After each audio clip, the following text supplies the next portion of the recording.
es el pueblo, digamos. Eh, Todos los demás, ustedes fíjense en que participan del federalismo en ese momento, son los que van a hacer después el Acuerdo de San Nicolás y la Constitución de 1853.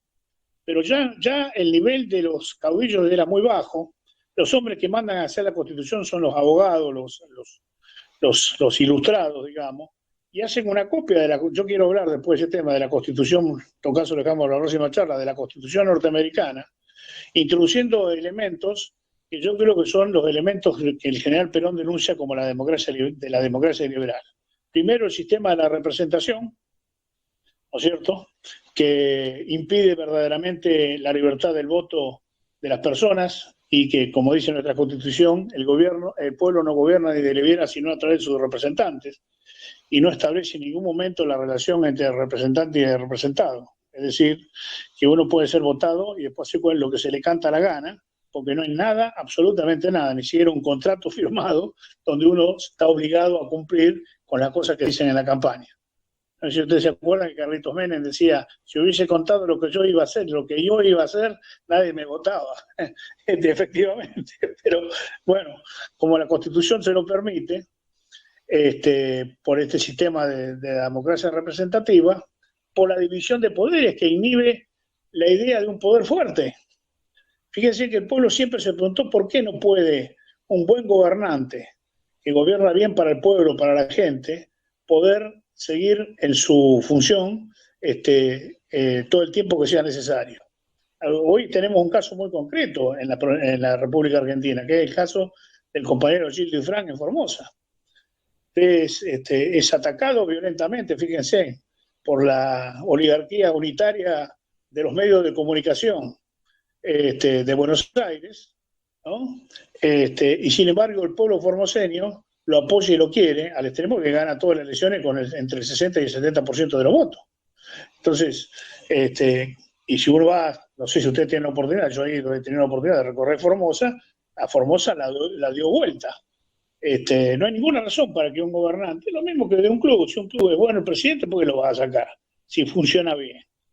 Pero además Rosa también, lo que hacía, igual que Gildo en este caso, es poner a disposición de la gente cada tantos años su gobierno. Rosa ponía a disposición de la legislatura de Buenos Aires y aún más, renunciaba.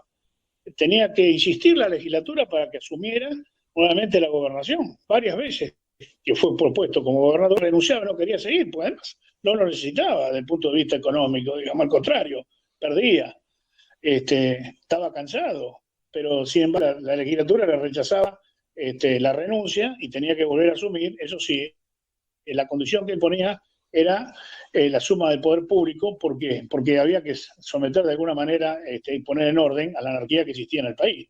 No se olviden que él recibió un país en estado de anarquía total.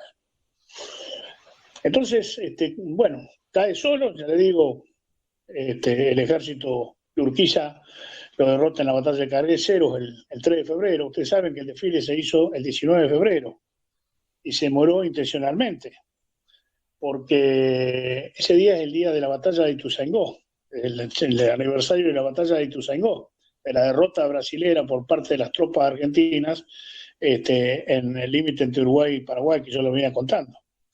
Y dicen que Caseros, para los brasileros, es la revancha de Ituzaingó. Por eso desfilaron con las marchas militares y las banderas brasileras en la ciudad de Buenos Aires. Es decir, así como desfilaron los federales que fueron presentes, Urquiza y los que se habían sumado, también cerraron el desfile los brasileros con su bandera y sus marchas militares, reivindicando, digamos, de alguna manera su propio Ituzaingó, nada más que en Buenos Aires, en la ciudad de Buenos Aires. Rosas tenía que caer además porque se había enfrentado al mundo e indudablemente estaba marcado ya por el mundo, no por el mundo, por los que eran los dueños del mundo en ese momento, que era el Imperio Británico, ¿no? Estamos hablando del año 1850. Inglaterra es la potencia en ascenso más importante del mundo, había derrotado a Napoleón, era la que dominaba sobre Europa y influenciaba sobre las potencias europeas, era la potencia militar más importante naval en el mundo. Entonces, Inglaterra, que había sido proteccionista de fronteras para adentro, había desarrollado una teoría que era la teoría del libre cambismo para afuera. Y entonces para poder importar o exportar sus telas, porque ellos fundamentalmente producían el tejido, las telas y todos los productos que hacían en Inglaterra a otros países del mundo, desarrollaron la teoría de Adam del libre cambismo. Ellos fueron proteccionistas como Rosas en lo interno, protegían al extremo que ponían impuestos gravísimos para la importación de lanas que no fueran de origen inglés.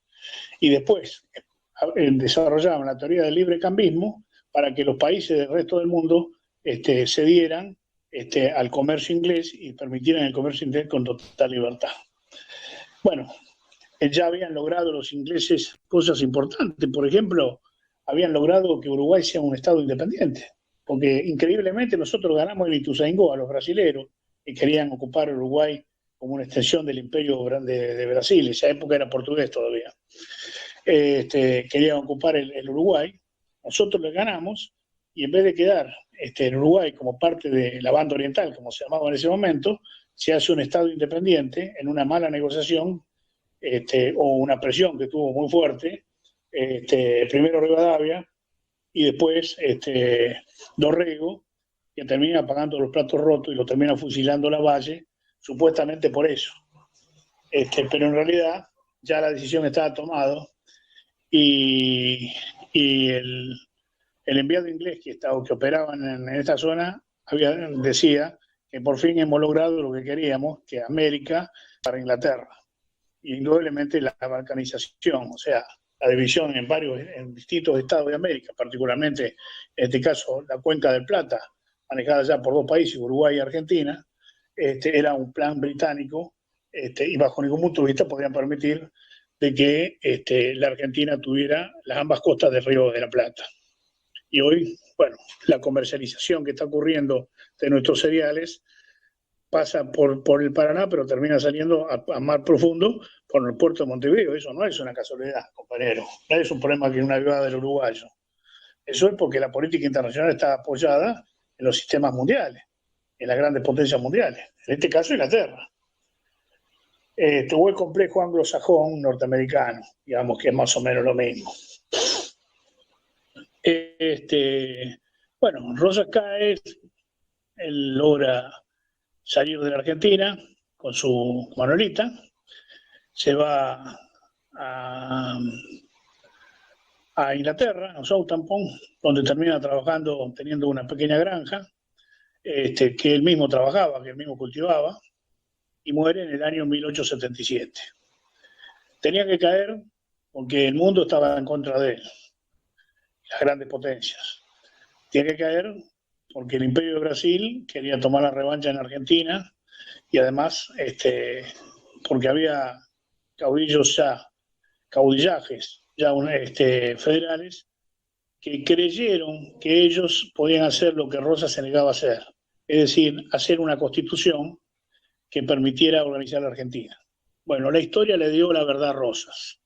Hicieron la constitución del 53 y devino una guerra civil posterior entre unitarios y federales, donde a fuerza de fuego y de sangre desapareció el Partido Federal de la Argentina. Entre 1853 y 1770 y pico, 74, el Partido Federal desaparece de la Argentina perseguido por los unitarios. Y se cumple aquello que decía San Martín, solamente esto se va a resolver cuando uno de los partidos, el federal o el unitario, desaparezca. Desapareció el Partido del Pueblo, el Partido Federal. ¿De manos de quién? De aquellos, de los mismos federales se lo pusieron.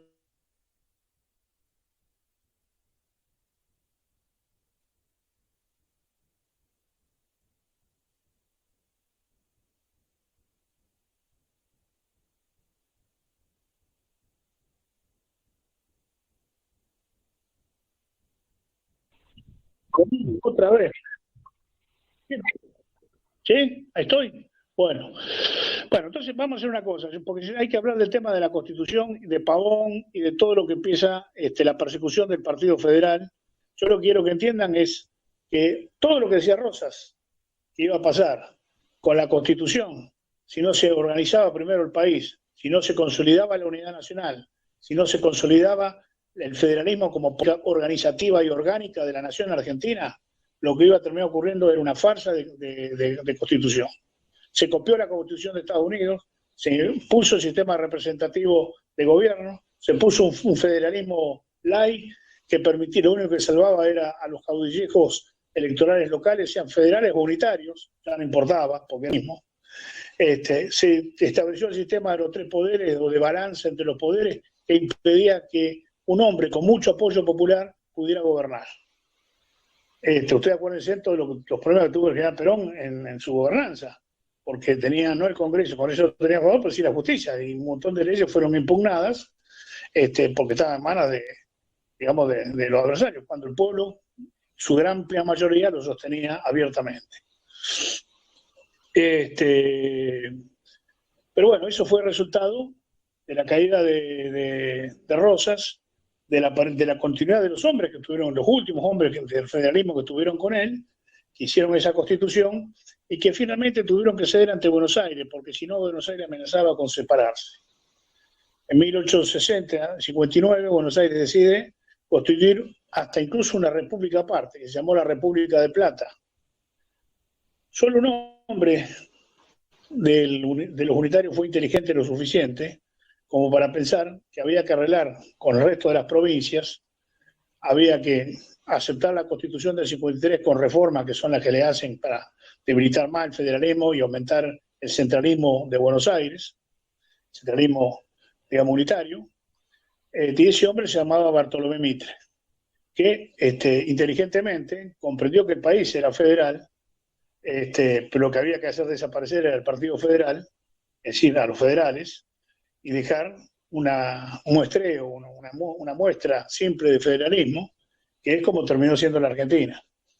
Ahí empieza otra historia, porque en 1852 empieza otra historia, que es la historia de cómo la oligarquía va a construir una Argentina distinta a la Argentina histórica, que viene más allá de 1810, con raíces profundas en el proceso histórico argentino, hasta la época de España en América. Cómo va a desaparecer esa Argentina. Algunos de ellos incluso decidieron reemplazar hasta la población de la Argentina, en la época de la persecución del gaucho. Algunos ya decidió, como Sarmiento, a reemplazar la población, sacar al gaucho y traer inmigrantes alemanes o del norte de Europa. Vamos a ver cómo va a avanzar esa Argentina, pero eso lo dejo para la próxima charla, porque también, así como está esa Argentina, también la semilla del federalismo queda en algunos hombres, entre ellos Alem e Hipólito Yrigoyen, cuyo abuelo, el padre de Alem y el abuelo de Hipólito Yrigoyen, es colgado en la Plaza de Mayo 2 años después de la caída de Juan Manuel de Rosas. El padre de Alem, que era con él el apellido final, no Alem, porque Alem se lo cambió después para que no lo reconozcan por el padre, abuelo de Hipólito Yrigoyen, era federal. Y como ese espíritu, semilla federal, fue quedando en un hombre como Hipólito Yrigoyen, que va a encarnar un nuevo proceso popular 50 años después. Pero eso ya es toda la historia que vamos a dejar, digo yo, para la próxima charla. Si no, yo sigo, yo no tengo problema, pero para no cansarlo a ustedes. Pedro, y ustedes opinen. Perfecto, Raúl. Sí, está bien, Raúl. Lo que sí le vamos a dar es quizá a los compañeros que quieran algunas aclaraciones o hacer algunas preguntas, puedan hacerlo ahora, digo yo. Estoy de acuerdo, estoy de acuerdo. Acá hay una pregunta para el compañero. Cuando se menciona Rosa como que esa es una... No se te entiende bien. El micrófono suyo, Pedro. Ah, bueno, está bien, ahora lo apago.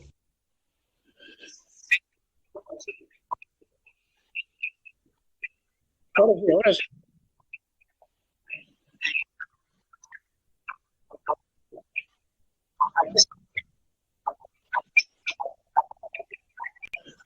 A la restauración de las tradiciones, de la cultura, del ser nacional, formado o no